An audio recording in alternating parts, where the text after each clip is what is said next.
नमस्कार, स्वागत है आपका और मैं हूं आपके साथ सपना दीपक मदेशिया। बुलेटिन का आगाज करेंगे। आपको बता दें, हमारे चैनल हेड ब्रजमोहन सिंह रघुवंशी रूस के दौरे पर हैं। अपने दौरे के दौरान channel head Brajmohan Singh Raghuvanshi Moscow के एक धार्मिक स्थल पहुंचे, जहां उन्होंने वहां के धर्मगुरु से बात की। आइए आपको सुनवाते हैं पूरी बातचीत। हमारे साथ पादरी हैं, धर्मगुरु हैं। We have the religious guru over here. He is a father and we are privileged that we are with the father, and father would like to tell about this whole museum and this about the place where we are over here. Father, what is this place and what is this? I'm seeing many people, they are just, they are throwing a coin and we are just in front of the church. So what is it about? Just please tell our viewers. Да, это историческая часовня Иверской иконы Божьей Матери, восстановленная в каком году? В 96 году восстановленная на месте когда-то разрушенной часовни, да, и с этого времени Иверская икона пребывает здесь, и здесь постоянно служатся акафисты Престой Богородицы, молимся Престой Богородице каждый день, ежедневно с утра, собственно, до вечера, до 8 часа, до 6 молебнов совершается, и московское духовенство с прихожанами различных храмов, да, любой может зайти и помолиться, и православный христианин, и, собственно, наверное, может быть зайти и человек, который ищет Бога, да, тоже может зайти и обратить свои молитвы к Богу, да, Престой Богородице, и Господь откроет, несомненно, ему путь истины, который является Он сам. Христос есть истина. Thank you, Father. Thank you so much for talking to us, Father. And we really, we are so thankful that we are from India and it is a religious channel. So what you speak will go to the people of India, the Christians and the whole world, what you have spoken. And we would also like that people should come here and they can come and they can, all the wishes will be fulfilled. I think so, Father. Thank you for talking to us, Father. Thank you. Thank you. तो ये थे father, आप देख सकते हैं कि हम लोग इस समय यहाँ पे खड़े हैं। ये एक धार्मिक स्थल है और इस धार्मिक स्थल लोग अपनी मुरादें, अपनी ख्वाहिशें पूरी करने आते हैं। अभी आपको हम दिखाएंगे कि यहाँ का एक हिस्सा क्या है जहां पे लोग किस प्रकार से अपनी मुरादें पूरी करते हैं। आपको हम सीधे लेके चलेंगे। तो वही गढ़वाल लोकसभा सांसद और बीजेपी के वरिष्ठ नेता अनिल बलूनी ने दिल्ली में केंद्रीय विज्ञान एवं प्रौद्योगिकी राज्य मंत्री डॉक्टर जितेंद्र सिंह से मुलाकात की। इस बीच उन्होंने अपने संसदीय क्षेत्र गढ़वाल के पौड़ी में बनने वाले तारामंडल और माउंटेन म्यूजियम प्रोजेक्ट्स को लेकर चर्चा की। आपको बता दें कि भारत सरकार से मदद करने की मांग की है। डॉक्टर जितेंद्र सिंह ने दोनों प्रोजेक्ट्स को जल्द पूरा करने में हर संभव मदद का आश्वासन दिया है।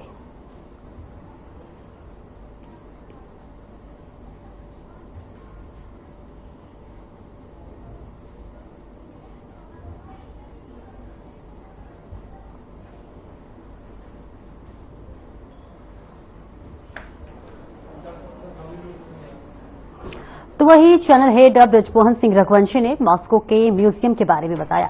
इस दौरान उन्होंने क्या कुछ कहा, आइए सुनते हैं। तो आप देख सकते हैं हम इस समय मॉस्को के एकदम मध्य में है, खासतौर से जिसको हम इसको सेंटर बोलते हैं। ये ऐतिहासिक म्यूजियम है जो लगभग 16वीं 17वीं सदी का है।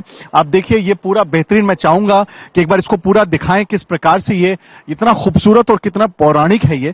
और इसको यहाँ पे अभी आपने जैसे देखा कि हमने पादरी से बात की, यहाँ पे यहाँ के जो प्रीस्ट हैं, और ये एक और मान्यता मैं आपको दिखाते चलूं यहाँ के बारे में। ये क्या मान्यता है, यहाँ पे ऐसा कहा जाता है कि जो भी सिक्का उछालता है और उसका सिक्का अगर सर्कल में गिरता है तो उसकी मुराद पूरी होती है। अभी ये सिक्के को अभी उछालेंगे, आप इसको देखेंगे किस प्रकार से लोग यहाँ पे अपनी मुरादें पूरी करते हैं। ये एक अपने आप में सिर्फ दार्शनिक स्थल नहीं है, लोग यहाँ सिर्फ देखने घूमने के लिए नहीं आते। इसकी एक मान्यता भी है कि लोग यहाँ पे बीचों बीच में आएंगे और अपने सिक्के को उछालेंगे, और उसके बाद से अगर उनका सिक्का इस सर्कल में गिरता है तो ये माना जाता है कि उनकी मांग पूरी होगी, ईश्वर उनकी बात को सुनेंगे। ईश्वर, आप देख सकते हैं कि सामने ये गिरजाघर है और इस गिरजाघर में ये पूरी मान्यता है। यहाँ पे ना कि सिर्फ मॉस्को, रशिया के, पूरे विश्व के लोग आते हैं और अपनी मन की मुराद पूरी करते हैं। देखिए, धर्म हर देश में महत्व काफी रखता है, ना कि सिर्फ भारत में। मॉस्को में भी तमाम यहाँ पे लोग आते हैं, बहुत सारे टूरिस्ट भी यहाँ पे आते हैं। अगर हम उनसे बातचीत करेंगे, English, do you speak English? We have a tourist over here to see this place, and we will just ask them their views also. May I know your name, please, and from which country you are? We are from Russia. My name is Alexandra. This is Sergey. Okay, so what is the? I'm seeing the people are there in the center. They are throwing a coin. What is this about? Would you let us know about our viewers for India? I don't know how it sounds in India, but it's 0 kilometer of all outdoors in Russia. This starts all streets. Okay, and no, but they are throwing a coin. So is there any? Say, some people were saying that as if when you throw the coin and if it is it comes into the center, then what you wish it comes true. Is it so? I hope yes, because many years ago I make a wish here. So did you make the wish about your partner? Maybe I don't remember, but I hope it's real. Okay, we have the partner also, and please, what do you think about this place? What is this speciality, and what can you tell some words about this monument over here? Можешь сказать несколько слов об исключительности этого? Так я по-английски. Very nice, very beautiful. Very nice, very beautiful piece, place. Thank you so much for talking to us. So you can understand these are the tourists. They are from Russia and they are coming over. This is a concern for this place. The people from Russia and all over the world, they come over here. We are seeing many other tourists also where you can see. और आप देख सकते हैं खास तौर से यहाँ पे लोग हैं और ये हमारे देश की तरह मान्यता है. कितना खूबसूरत ये आप देखिए ये पूरा ये आप ऐतिहासिक इस बिल्डिंग को देखिए आप. और अभी यहाँ पे प्रेयर भी शुरू हो चुकी है. हम थोड़ा सा कहेंगे अपने साथी से कि कृपया यहाँ पे हम लोग चलें क्योंकि जो पादरी हैं उन्होंने कहीं ना कहीं प्रेयर शुरू कर दी है. तो हम प्रेयर का भी आपको छोटा सा एक हिस्सा दिखाएंगे कि किस प्रकार से यहाँ पे प्रेयर होती है. वो भी हम आपको दिखाते हैं इनके यहाँ साथ में. ये लोग जिस तरह से प्रेयर करते हैं और इस समय प्रेयर शुरू हो गई है इनकी. आप देखिए मैं चाहूंगा कि थोड़ा सा दिखाएं. यहाँ पे ये प्रेयर हो रही है इस समय और ये भी एक प्रार्थना स्थल है.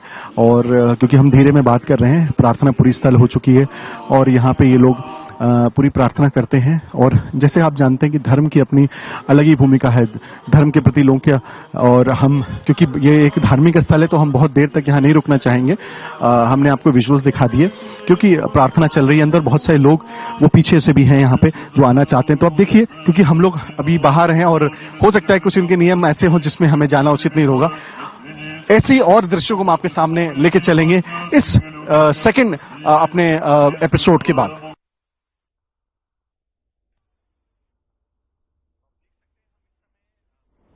तो देखिए आपको बताते चले कि इस वक्त हमारे चैनल हेड ब्रिजभूषण जो कि रूस के दौरे पर है और उसके बाद से आपको बता दें कि तमाम तस्वीरें वहां से वो साझा कर रहे हैं जो कि हम अपने दर्शकों तक पहुंचा रहे हैं.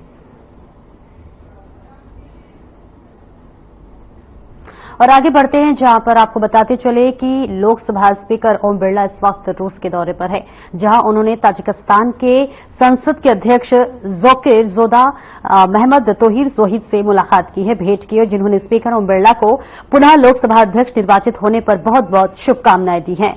आपको बता दें कि दोनों के बीच देशों के संसद सहयोग बढ़ाने पर विस्तार से चर्चा हुई. ताजिकिस्तान में भारत की भूमिका को महत्वपूर्ण बताया.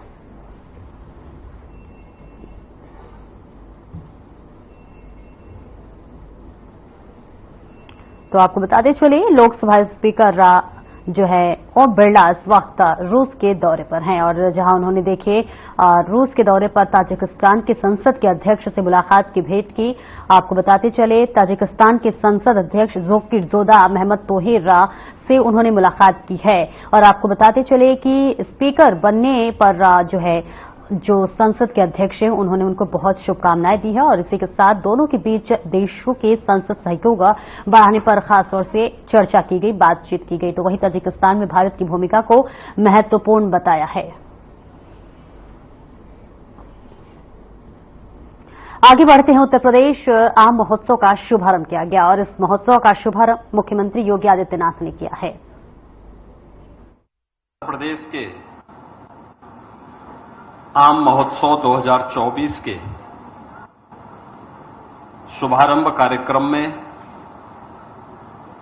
मंच पर उपस्थित उत्तर प्रदेश सरकार में मंत्रिमंडल के मेरे सहयोगी, प्रदेश के उद्यान, कृषि विपणन, कृषि विदेश व्यापार और कृषि निर्यात विभाग के मंत्री श्री दिनेश प्रताप सिंह जी, प्रदेश के मुख्य सचिव श्री मनोज कुमार सिंह जी, कृषि उत्पादन आयुक्त डॉक्टर देवेश चतुर्वेदी जी,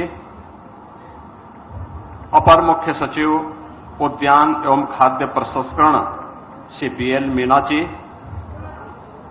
executive chairman Bharat Biotech doctor Krishna Ella ji, उद्यान विभाग के हमारे सभी अधिकारीगण, प्रदेश भर के अलग अलग जनपदों से यहां पर उपस्थित हमारे प्रगतिशील किसान, बागवान और उपस्थित बहनों और भाइयों, मैं सबसे पहले प्रदेश भर से आए हुए और देश के अन्य राज्यों से भी यहां पर उपस्थित प्रगतिशील किसानों, बागवानों और इस क्षेत्र के जो स्टेक होल्डर्स हैं, उन सबका मैं प्रदेश के इस आम महोत्सव 2024 के शुभारंभ के अवसर पर हृदय से स्वागत करता हूं। उन सबका मैं हृदय से अभिनंदन करता हूं। आप सब जानते हैं कि हमारी सामान्य भाषा में ही जिस फल का नाम आम हो, उस फल की विशेषता और उस फल में प्रत्येक नागरिक की पहुंच का सहज अनुमान लगाया जा सकता है। वो आम है, इसलिए सबके लिए सुलभ भी है, सबके लिए सरल भी है और सबके लिए उपयोगी भी है। और इसीलिए तो जो आम होगा वही राजा भी होगा, और इसलिए फलों के राजा के रूप में आम को सबने महत्व दिया है। आम महोत्सव 2024 पिछले 7-8 वर्षों से उत्तर प्रदेश सरकार आयोजित करती है। अपने प्रगतिशील किसानों और बागवानों को सम्मानित करती है। उत्तर प्रदेश के उत्पादित आम को हम न केवल देश में बल्कि दुनिया की मार्केट में पहुंचा सकें, इसके लिए प्रयास करती है। और इसके लिए आम महोत्सव जैसे लखनऊ में आयोजित हो रहा है, ऐसे महोत्सव का आयोजन दुनिया में और देश में भी आयोजित करते हैं। आज उसी देश से यह आयोजन 3 दिवसीय आयोजन का शुभारंभ हो रहा है। मुझे प्रसन्नता है कि आम महोत्सव में 700 से अधिक वैरायटी प्रदेश की और देश की आम की यहां पर प्रदर्शन होगी अगले 3 दिनों के अंदर। बायर सेलर मीट्स यहां पर आयोजित होगी। आयात और निर्यात के लिए नए नए उपक्रम यहां पर होंगे। और मुझे प्रसन्नता है कि जैसे मैं आम महोत्सव में आया तो सबसे पहला काम तो मैंने किया कि जापान के लिए यहां से आम को निर्यात करने के एक कार्यक्रम का मैंने शुभारंभ किया। और मुझे जानकर प्रसन्नता हुई कि जापान और मलेशिया में 40 टन आम इस साल निर्यात होगा उत्तर प्रदेश का। पहली बार, जैसा कि विभाग के मंत्री भी बोल रहे थे, कि लखनऊ का दशहरी अमेरिका गया। यानी 160 वर्ष का इतिहास है, आज तक ये अमेरिका नहीं जा पाया, लेकिन अब अमेरिका भी जा रहा है। और जैसे कि मुख्य सचिव ने यहां बताया, यहां पर कितना आम का दाम होगा, 60 से लेकर 100 रुपए के बीच। लेकिन यही आम जब अमेरिका के मार्केट में पहुंचेगा तो इसका दाम होगा 900 रुपया किलो। यानी अगर हम यहां से ड्यूटी भी लगा लें, यहां से उसके कार्गो के दाम भी लगा लें, उसके एयर फेयर को भी उसके साथ जोड़ ले, तो भी यह बहुत ज्यादा होगा तो 250-300 रुपए तक जाएगा। तो भी एक किसान को, एक बागवान को 600 रुपए की बचत 1 किलो में होने जा रही है। मुझे बताओ, जो किसान यहां पे 1 किलो आम को 45, 50, 60 रुपए से लेकर 100 रुपए किलो बेचेगा, वह समृद्ध होगा कि जिसका आम अच्छी क्वालिटी का आम, क्योंकि एक्सपोर्ट की क्वालिटी पैक हाउस से प्रोसेसिंग के बाद उसको तोड़ने का तरीका, उसकी पैकिंग का तरीका, उसकी क्वालिटी को पहले दिन से ही बनाए रखते हुए अगर हम कार्य करेंगे तो उसी आम का दाम दुनिया के मार्केट में 900 रुपये आपको प्राप्त होंगे। 600 रुपये की बचत अकेले 1 किलो में एक बागवान को, एक किसान को प्राप्त हो जाएगा। गत वर्ष उद्यान विभाग की टीम, आज के मुख्य सचिव भी थे और हमारे मंत्री, उद्यान मंत्री भी थे और अन्य अधिकारी भी गए थे, मास्को में गए थे। वहां पे इन्होंने आम महोत्सव किया था, वहां से भी इनको ऑर्डर मिले थे। लखनऊ, अमरोहा के हमारे किसान गए थे। किसानों के लिए ही हम लोगों ने प्रदेश के अंदर भारत सरकार के सहयोग से 4 पैक हाउस बनाए हैं, जो सहारनपुर में है, अमरोहा में है, लखनऊ में है और वाराणसी में है। यह एक नई शुरुआत है। अच्छा दाम मिले, हमें यहां की मार्केट के लिए भी आम उत्पादन करना है, आम नागरिक के लिए भी आम उत्पादित करना है, लेकिन साथ साथ दुनिया की मार्केट में भी छाना है। और यह क्षमता हमारे अन्नदाता किसानों में है, हमारे यहां के औद्यानिक फसलों से जुड़े हुए जो बागवान हैं उनमें भी ये क्षमता है। यही कारण है केवल 3.25 लाख हेक्टेयर क्षेत्रफल में जो फसल होती है वह प्रदेश में और देश के लिए 58 लाख मीट्रिक टन आम का उत्पादन कर देती है। यानी देश की कुल आम उत्पादन का 25 से 30% आम उत्पादन अकेले उत्तर प्रदेश में होता है। और इसमें भी अलग अलग वैरायटी। आप पश्चिम में जाएंगे, सहारनपुर से लेकर के मेरठ के बीच में रटौल आपको मिल जाएगा। आप अमरोहा में आएंगे, दूसरी प्रजाति आपको मिलेगी। लखनऊ में आएंगे तो लखनऊ में आपको दशहरी मिल जाएगी। बस्ती में जाएंगे वहां पर अम्रपाली मिल जाएगा। गोरखपुर में जाएंगे गौरजीत मिल जाएगा। वाराणसी जाएंगे लंगड़ा मिल जाएगा। ऐसी अलग अलग जनपद की अलग अलग वैरायटी भी है। आप सोचिए कि जब विज्ञान इतना प्रगतिशील नहीं था, इतना आगे नहीं था, तब हमारा बागवान, हमारा अन्नदाता किसान नई नई वैरायटी देने में तत्पर रह करके कार्य करता था। आम की फसल को बचाता था, उसको कीड़ों से बचाता था, उसे हर प्रकार से एक नए तरीके से लगाने की तैयारी करता था। और आज जब सरकार सुविधा दे रही है, सरकार ने तमाम प्रकार से सुविधाएं देनी प्रारंभ की हैं, सरकार ने तमाम प्रकार से प्रोत्साहन देना प्रारंभ किया है, उन स्थितियों में इस प्रोत्साहन का लाभ लेते हुए हमें अपने आप को तैयार करना होगा और अपने उत्पादन को इतना बढ़ाना होगा कि घरेलू मार्केट की आवश्यकता की पूर्ति के साथ साथ हम मुनाफा कमाने के लिए दुनिया की मार्केट में भी भारत के आम को, उत्तर प्रदेश के आम को भेजने की तैयारी कर सके। इसके लिए आम महोत्सव यहां पर आयोजित किया गया है, जिसमें हमारे उत्तराखंड से, मध्य प्रदेश से, राजस्थान से और अन्य राज्यों से भी किसान आए हुए हैं जो इस आम की प्रदर्शनी में भाग ले रहे हैं। तमाम अन्य संस्थाएं भी इसमें भाग ले रही हैं। मैं इस अवसर पर भारत बायोटेक के अपने डॉक्टर कृष्णा इला का भी स्वागत करता हूं कि उन्होंने यहां के प्रोडक्ट को दुनिया की मार्केट तक पहुंचाने के लिए जो प्रयास प्रारंभ किया है, यह एक अच्छा प्रयास है।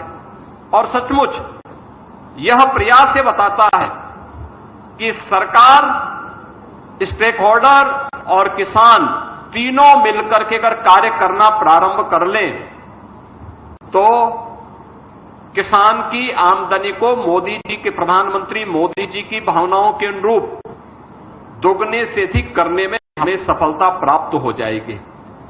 अगले 3 दिनों तक बागवान और किसानों के बारे में जो अनेक कार्यक्रम यहां प्रारंभ होने जा रहे हैं, आप देख रहे होंगे, इसमें उन कार्यक्रमों की एक लंबी श्रृंखला यहां तैयार की गई है, जिसमें यहां पर इस कार्यक्रम के बाद यहां पर सहकारी विपणन संघ के माध्यम से कैसे आपको सपोर्ट किया जा सकता है, इस पर भी एक कार्यक्रम आज होने जा रहा है।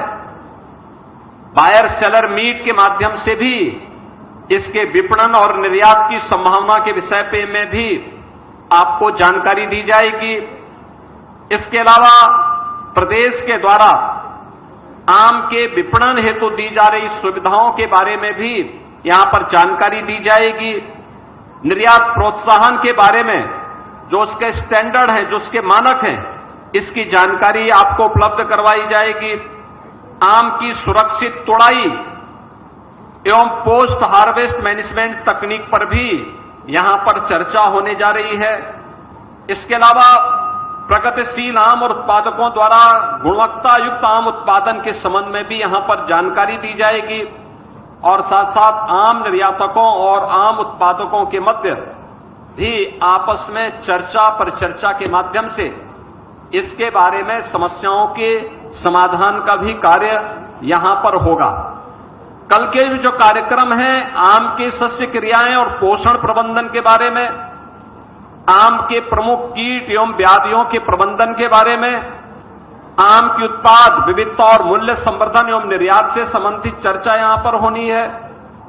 ऐसे तमाम मुद्दों पर यहां पर अगले 3 दिन तक चर्चा परिचर्चा को बल देकर के आम उत्पादन में उत्तर प्रदेश अग्रणी है ही, लेकिन अब हमें बढ़ती हुई आबादी के अनुरूप उस प्रकार की क्वांटिटी और क्वालिटी दोनों को बनाए रखने के लिए लगातार काम करना होगा। दुनिया की मार्केट में उत्तर प्रदेश का आम छा जाए, इसके लिए हमें इस प्रकार के महोत्सव के माध्यम से जो जानकारी मिले उसको हमें अपने यहां प्रारंभ करना पड़ेगा। कहां से निर्यात की संभावनाएं बन सकती हैं और किन देशों के लिए बन सकती हैं, उन देशों तक अपनी पहुंच को बनाना ही पड़ेगा। और मैं आपको इस बात के लिए आश्वस्त करता हूं कि डबल इंजन की ये सरकार आपके हितों के लिए पूरी प्रतिबद्धता से काम करेगी और देश के अंदर प्रधानमंत्री जी ने किसान और बागवानों के, पशुपालकों के हितों के संवर्धन के लिए जिस प्रकार की योजनाएं बनाई हैं, वह एक किसान की, एक बागवान की आमदनी को कई गुना करने में मददगार होगी। 3 दिवसीय आम महोत्सव के अवसर पर मैं एक बार फिर से जितने भी यहां पर बागवान आए हैं, किसान आए हैं, इस फील्ड से जुड़े हुए स्टेक होल्डर्स आए हैं, इन सब का मैं एक बार फिर से हृदय से स्वागत करता हूं और इस महोत्सव की सफलता की अपनी शुभकामनाएं भी देता हूं। धन्यवाद। वहीं बलरामपुर में मुख्यमंत्री योगी ने बाढ़ पीड़ितों से मुलाकात की और राहत सामग्री का भी वितरण किया। इस मौके पर सीएम योगी ने वहां मौजूद लोगों को संबोधित भी किया।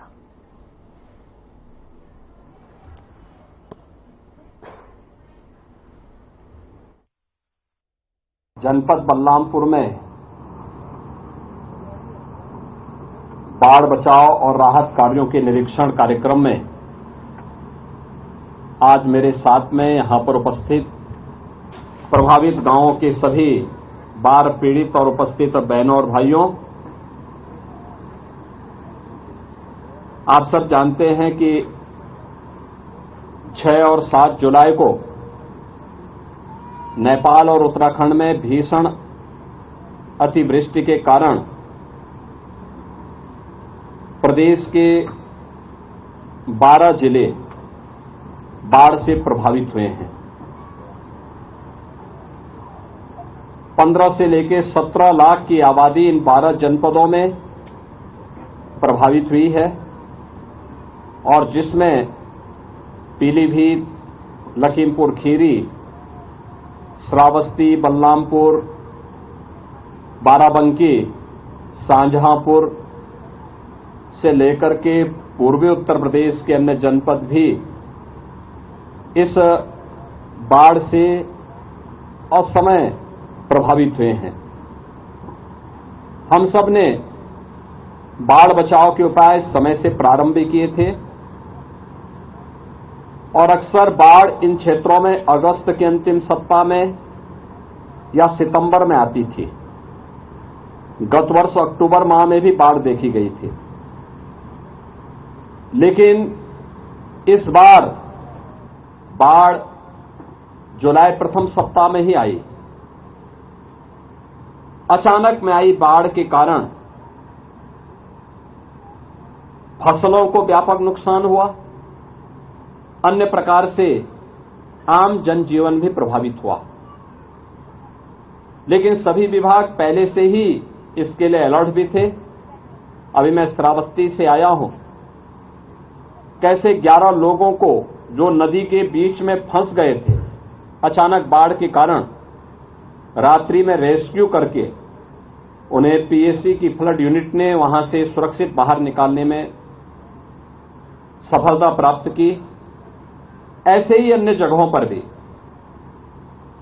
बलरामपुर जिले की जब हम बात करते हैं तो एक बड़ी आबादी यहां पर इससे प्रभावित है। स्वयं बलरामपुर कस्बे में भी पानी घुस गया।